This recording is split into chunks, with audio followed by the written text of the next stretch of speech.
हम चिकित्सा शास्त्र की दृष्टि से, चरक संहिता की दृष्टि से विचार करते हैं, सावधान, हमारे आपके जीवन में पार्थिव अन्न, पृथ्वी का कार्य जो अन्न का हम सेवन करते हैं और जो जल पीते हैं, अन्न और जल दोनों दूषित हो जाएं, तब कफ नामक रोग उत्पन्न होता है चिकित्सा शास्त्र के अनुसार, श्लेष्मा।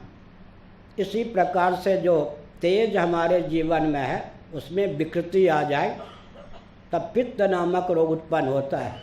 प्राण, अपान, व्यान, उदान, समान, नाग, कुर्म, कृकल, देवदत्त, धनंजय इत्यादि 14 प्रकार के उपनिषदों के आधार पर प्राणों के प्रभेद सिद्ध होते हैं। वे प्राण जब प्राणवायु या प्राण पवन में जब विकृति आ जाती है तो वात रोग की अभिव्यक्ति होती है। और चिकित्सा शास्त्र के अनुसार जब वात, पित्त और कफ तीनों दूषित होकर एक दूसरे से मिल जाते हैं तब सन्निपात नामक रोग उत्पन्न होता है। गिने चुने ऐसे चिकित्सक होते हैं कि सन्निपात नामक रोगी की चिकित्सा करके उसे बचा सकें। और समष्टि सन्निपात को जन्म देने वाला कौन है, इस पर सहृदयतापूर्वक विचार करने की आवश्यकता है। जब ऊर्जा के ये चारों के चारों स्रोत पृथ्वी, पानी, प्रकाश और पवन महायंत्रों का प्रचुर आविष्कार और प्रयोग करने के कारण दूषित और विकृत तथा कुपित हो चुके हैं, उस समष्टि सन्निपात के चपेट में आने से कौन बच सकता है। और जब समष्टि सन्निपात के चपेट में हर व्यक्ति आ जाएगा तो जीवन सुखमय होगा या दुखप्रद होगा, इस पर विचार करने की आवश्यकता है। आपके यहाँ से जो अनुसंधान हुआ उसमें गणित का बहुत बड़ा योगदान है। बिना गणित के तो विज्ञान अधूरा है, क्योंकि मंत्र का अर्थ होता है पृथ्वी, पानी, प्रकाश, पवन, आकाश, दिक् और काल में जो सिद्धांत सन्निहित हैं, जिनके आधार पर इनकी स्थिति है, इनका संचालन होता है, इनकी अर्थक क्रियाकारिता या उपयोगिता चरितार्थ होती है, उसका साक्षात्कार कर लेना सूक्ष्म बुद्धि से, इसका नाम है सज्जनों मंत्र। भले ही न्यूटन जी को से जाता हो गुरुत्वाकर्षण का, लेकिन तटस्थ भाव से सत्य के पक्षधर होकर विचार करेंगे तो वेदादि शास्त्रों ने, वैशेषिक न्याय दर्शन आदि ने तो गुरुत्वाकर्षण के सिद्धांत को हजारों वर्ष पहले ही उद्भाषित किया था। आजकल बाइनरी सिस्टम कंप्यूटर वाले जानते हैं, अरबों की संख्या को भी 0 और 1 में सन्निहित करने वाली जो प्रक्रिया, प्रोसेस, मेथड है, उसका नाम है बाइनरी सिस्टम। आपको सुनकर आश्चर्य होगा। यजुर्वेद का अध्ययन कीजिए, ऋग्वेद का अध्ययन कीजिए, सामवेद का अध्ययन कीजिए, अथर्ववेद का अध्ययन कीजिए, नारद पुराण का अध्ययन कीजिए, विष्णु पुराण का अध्ययन कीजिए। हमारे मनीषियों ने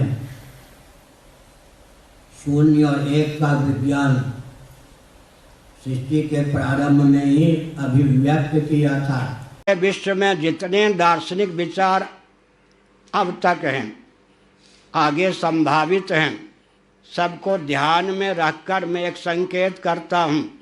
प्रामाणिक रीति से निरीक्षण परीक्षण करने पर जो कुछ दृश्य है, अनात्मा है, वह अनित्य अवश्य है, जड़ अवश्य है, अयोगास्पद, संयोगास्पद, वियोगास्पद होने के कारण दुखप्रद अवश्य है। अगर हम दार्शनिक और वैज्ञानिक धरातल पर कस के देखें, समग्र अनात्म प्रपंच, दृश्य प्रपंच अंततो गत्वा असच्चिदानंद ही सिद्ध होता है। और हमारे आपके आकर्षण का केंद्र सच्चिदानंद तत्व ही सिद्ध होता है। ऐसे कि जिस संविधान की गति मन के समान, जैसे मन की गति भूत, भविष्य, वर्तमान तीनों कालों में होती है, इसलिए छांदोग्य सूची ने कहा मन जीवात्मा का दिव्य चक्षु है। और वह मन कहीं परमात्मा तक, अपने उद्गम स्थान तक पहुंच जाए, ऊर्ध्वमुख हो जाए, तब फिर उस मन की गति जो त्रिकालातीत है उसमें भी हो जाती है। तो जो संविधान त्रिकालातीत परमात्मा को ध्यान में रखकर निर्मित होता है, जो केवल विषय की दासता और शरीर को आत्मा मानकर ही क्रियान्वित नहीं होता, उस संविधान का महत्व बहुत ऊंचा है, बहुत ऊंचा है। उस संविधान के रहस्य को जानने की आवश्यकता है। इसलिए हमने मनु महाराज ने जो संविधान लिखा, जिसके आधार पर भगवान रामकृष्ण आदि ने क्या किया, रामराज्य धर्मराज्य को प्रतिष्ठित किया, बहुत बड़ी भ्रांति फैला दी गई। आप तो आस्तिक हैं, थोड़ा ध्यानपूर्वक सुनिए। कदाचित कोई नास्तिक हो तो बहुत ही सहृदयतापूर्वक प्रश्नोत्तर के माध्यम से चाहे तो स्वयं को आस्तिक बना सकता है। हम तो उसके चपेट में आ नहीं सकते, लेकिन विश्व के जितने नास्तिक हैं चाहें तो, लाठी गोली बम बारूद की बात नहीं है, सहृदयतापूर्वक स्वयं को आस्तिक बना सकते हैं। थोड़ा हम विचार करना चाहते हैं। मनु जी ने क्या कहा, प्रवृत्ति निवृत्तिस्तु महाफला। संविधान वह है जिसका अनुपालन करने पर प्रवृत्ति के गर्भ से निवृत्ति निकल सके, और निवृत्ति के गर्भ से निर्वृत्ति निकल सके। प्रवृत्ति के गर्भ से निवृत्ति न निकले तो गाढ़ी नींद ही सुलभ न हो, और गाढ़ी नींद सुलभ न हो तो हम विक्षिप्त हुए बिना न रहें। लेकिन गाढ़ी नींद में मृत्यु, जड़ता, दुख का बीज शेष रहता है। उस बीज को भून डालने की क्षमता भी जिस संविधान में हो, मनुस्मृति के पहले और 12वें अध्याय में क्षमता है, जिससे मृत्यु, जड़ता, दुख के बीज को भी भून डालने की क्षमता हमारे जीवन में आती है। महायज्ञ से यज्ञ से ब्राह्मीयम क्रियते तनु, वह संविधान अपने आप में परिपूर्ण है, जिससे लोक की सार्थकता हो, लौकिक जीवन भी उन्नत हो, देह त्याग के पश्चात परलोक भी हमारा उन्नत हो, और परमात्म तत्व की प्राप्ति का मार्ग भी प्रशस्त हो। बाकी जितने संविधान शरीर को आत्मा मान करके हैं, विषय जन आनंद तक जिनकी गति है, उन संविधानों में कुंठा है।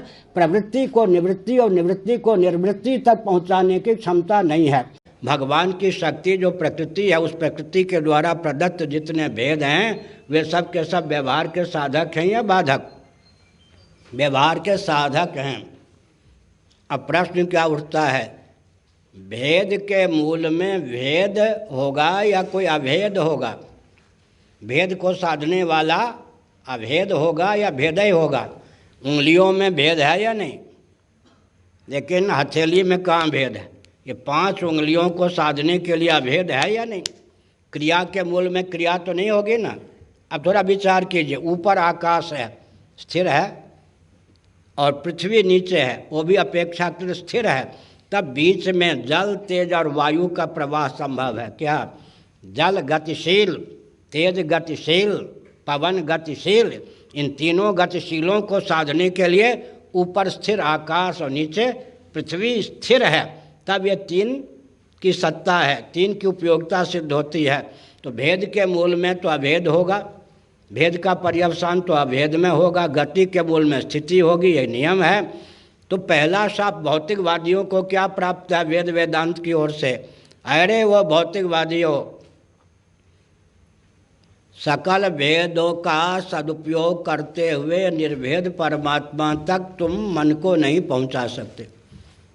जितने भौतिकवादी हैं, 2 क्षमता उनमें नहीं है, न तो भेद का सदुपयोग कर सकते हैं, न निर्भेद परमात्मा तक मन को पहुंचाने में समर्थ हो सकते हैं।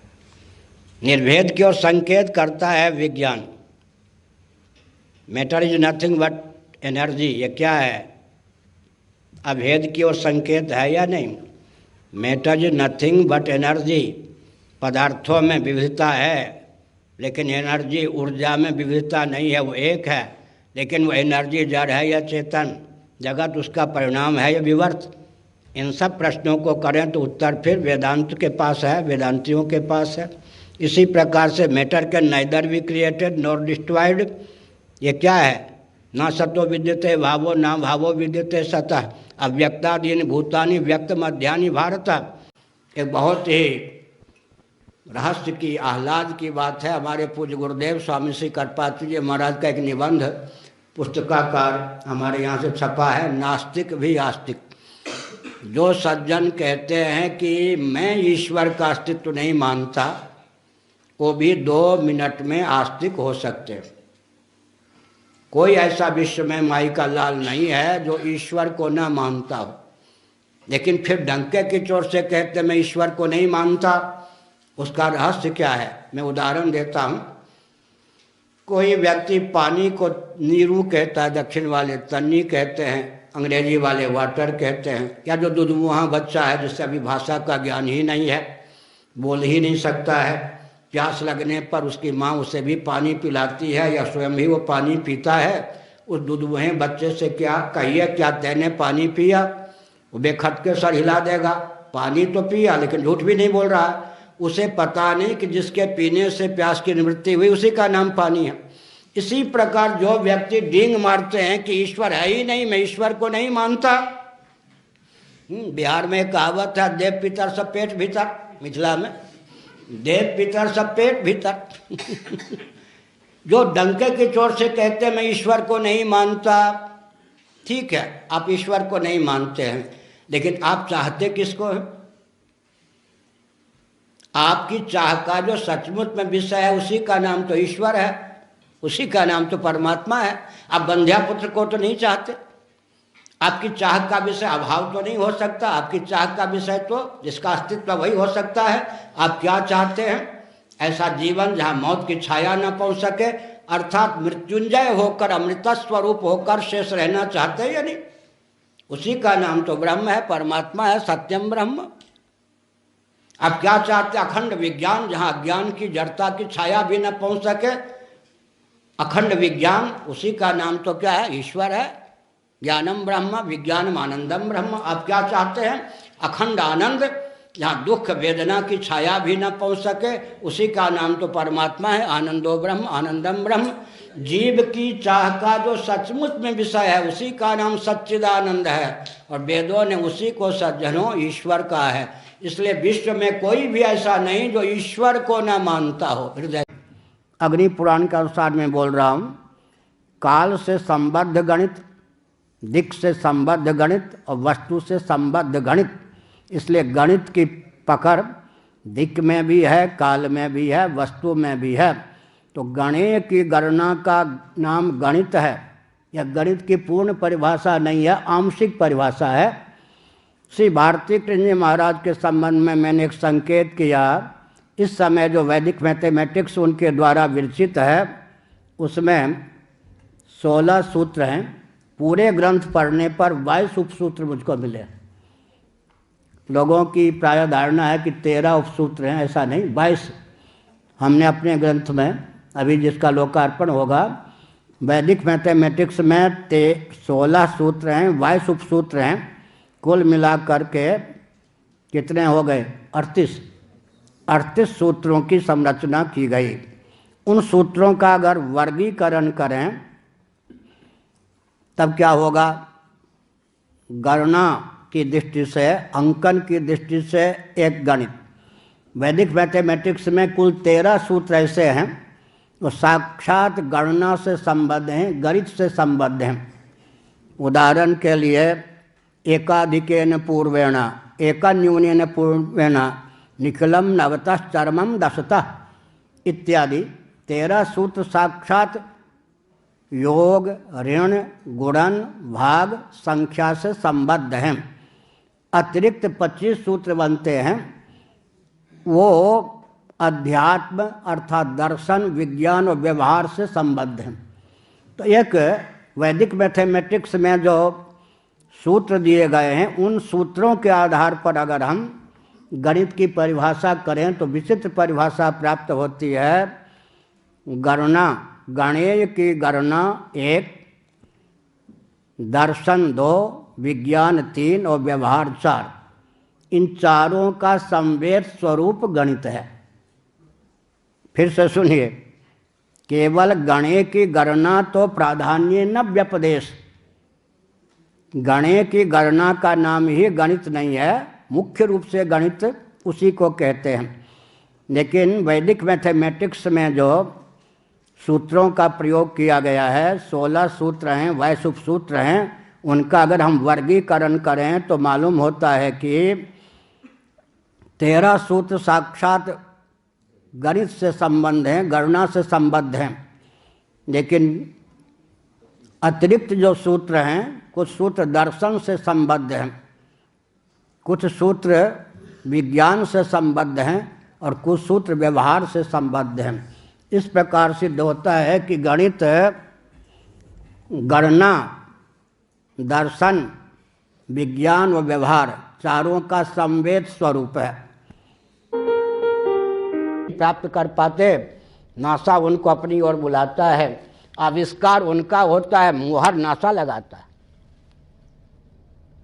मैं औरों की बात छोड़ दूं, मुझे सम्मान नहीं चाहिए, मुझे धन नहीं चाहिए, लेकिन वेदना की बात तो यही है कि कम से कम 4000 वर्ष पहले जो गणित का विज्ञान विश्व में लुप्त हो गया था, कहीं कहीं वेदादि शास्त्रों में केवल सूत्र मिलते हैं। ऐसे 10 ग्रंथ मेरे गणित पर प्रकाशित हैं, 3 कंप्यूटर में हैं, लेकिन भारत की दृष्टि में उसका महत्व इसलिए नहीं है क्योंकि मैं किसी राजनीतिक दल का नहीं। माने ज्ञान विज्ञान को कुचलने का कुचक्र जिस देश में चलता हो, अपनी मेधा शक्ति को भी रौंदने का कुचक्र जिस देश में चलता हो, उस देश का उत्कर्ष कैसे होगा? आपको सुनकर आश्चर्य होगा, मैं अपनी प्रशंसा नहीं करता, लेकिन ज्ञान विज्ञान का अनादर तो कष्ट देता है। ऑक्सफोर्ड यूनिवर्सिटी, कैम्ब्रिज यूनिवर्सिटी, उत्तर कोरिया, दक्षिण कोरिया के मूर्धन्य गणितज्ञ मेरे पास 2-2 बार आ चुके हैं। 104 देश के गणितज्ञों ने गणित पर मेरा प्रवचन जयपुर में, रायपुर आदि में सुना है, लेकिन भारत सरकार की दृष्टि में, भारत के विद्वान मनीषी कहे जाने वाले राजनेताओं की दृष्टि में उसका कोई महत्व नहीं है। क्यों महत्व नहीं है? क्योंकि वैदिक विज्ञान है, क्योंकि मैं किसी राजनीतिक दल का नहीं हूँ। इसका अर्थ क्या है? भारत इस रॉकेट, कंप्यूटर, एटम, मोबाइल के युग में मैं डंके की चोट से कहता हूँ, सनातन वैदिक आर्य हिंदुओं के जो ज्ञान विज्ञान वेदादि शास्त्रों में सन्निहित है, उसका अंश भी अगर शिक्षा जगत में आ जाता है तो इस रॉकेट, कंप्यूटर, एटम, मोबाइल के युग में भी हमारा सिद्धांत सर्वोत्कृष्ट ही नहीं, एकमात्र उत्कृष्ट सिद्ध हो सकता है। उदाहरण के लिए अर्थशास्त्र, धर्मशास्त्र, कामशास्त्र, मोक्षशास्त्र, भोजन, वस्त्र, आवास, शिक्षा, स्वास्थ्य, यातायात, उत्सव, त्योहार, रक्षा, सेवा, न्याय, विवाह आदि के जितने प्रकल्प हमारे हैं सर्वोत्कृष्ट हैं। प्रसन्नता है, हम व्यष्टि होकर नहीं बोल रहे, समष्टि होकर बोल रहे। हमारी उपयोगिता अगर प्रधानमंत्री आदि की दृष्टि में नहीं है तो हम असहयोग नहीं करेंगे। जैसे बृहस्पति जी ने कोई सेना का अपहरण नहीं किया, साप नहीं दिया, फूट डालने का काम नहीं किया, हम असहयोग नहीं करेंगे। लेकिन आप एक तिल भर भी भारत को विकास के नाम पर खिसका दीजिए तो हम समझेंगे। हमारे सैनिक युद्ध जीतते हैं और ऐसी वातानुकूलित कक्ष में रहकर राजनेता समझौता करके उनके बलिदान पर पानी फेर देते हैं।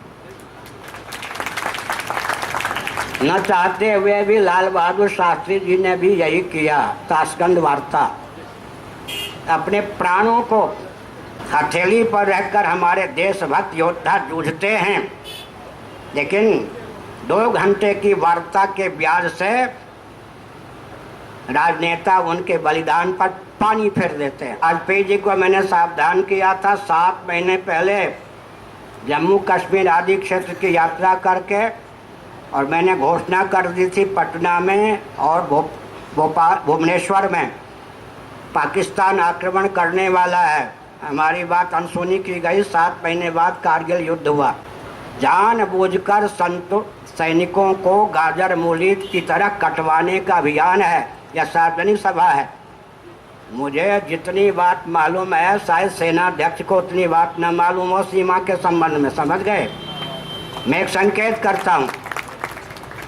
माननीय दलाई लामा जी जब भारत में अतिथि के रूप में बुलाए गए, उसी समय उनके ब्याज से चीन ने अपने गुप्तचरों से, आतंकवादियों से, अराजक तत्वों से भारत की सीमा और भारत को भर दिया। साथ ही साथ आपको पठानकोट कांड मालूम है या नहीं? अभी नहीं, इससे पहले वाला। अभी तो मोदी जी के शासनकाल का अलग है, इससे पहले वाला। हमारे सैनिकों को हाथ पांव बांध करके रख दिया गया है। अत्याचार सहो, प्रतिकार बिल्कुल मत करो।